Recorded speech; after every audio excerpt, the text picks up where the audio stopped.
This is GM Word of the Week, and I'm Fiddleback.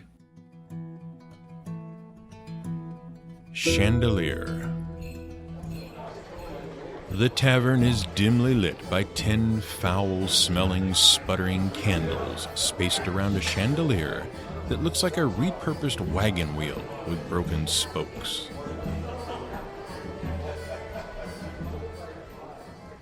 Wow, what a challenging word.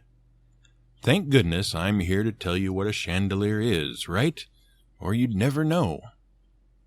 Obviously, a chandelier is a hanging fixture that holds multiple candles for the purpose of shedding light on a situation. But light is actually kind of tricky. It turns out that the European Dark Ages and the Middle Ages were kind of, well, dark. We don't appreciate it now, but lighting was a big problem. Basically, if you wanted to light a house, you didn't have a whole lot of options. You had your kitchen hearth where you burned wood, charcoal, or dried peat, but that wasn't exactly portable. If you could afford an oil lamp and oil to put in it, you had that. You could use wooden torches, which were a major fire hazard. And you had candles. Candles were the most popular. Tallow candles were relatively cheap and could be made at home. Basically, you dice up some animal fat, called suet, and boil the hell out of it, and you get this horribly foul-smelling, waxy substance. Then you dip a wick into it over and over and over and over, and eventually, you get a candle.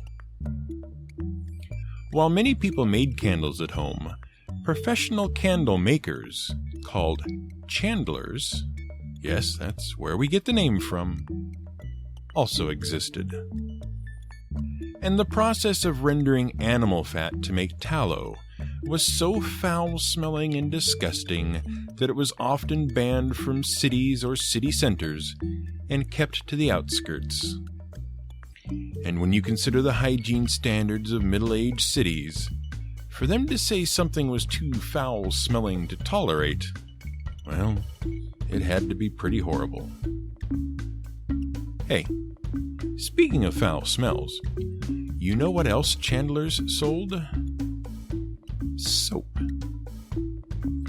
Yes, it turns out soap is just rendered animal fat.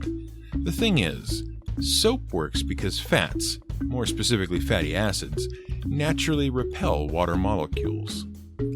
The thing with water is that it tends to stick together because of hydrogen bonds. This is why water clumps or beads and why it will actually defy gravity crawling up straws and things. Well, fatty acids repel water and thus naturally break up water's stickiness. So the reason soap helps get you clean is because it breaks up the water and makes water wetter. Then the water can dissolve whatever you've got on your skin or clothes or whatever. Actually, there's more to it than that because the fat also clumps around things that won't dissolve in water, like oil and grease, and allows it to stick to water molecules so it does dissolve.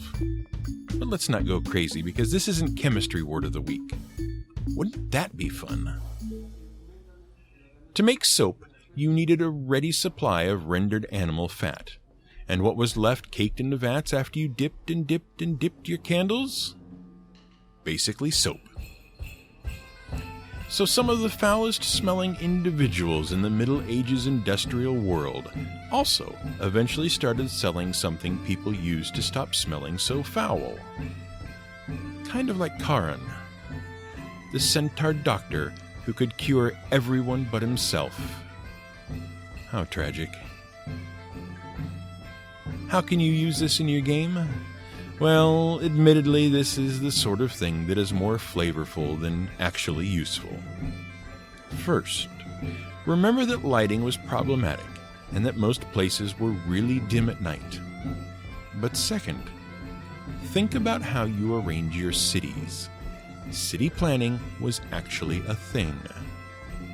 Just like when you play SimCity and keep your industrial zones away from your commercial zones, foul-smelling industries were often isolated and kept to specific neighborhoods.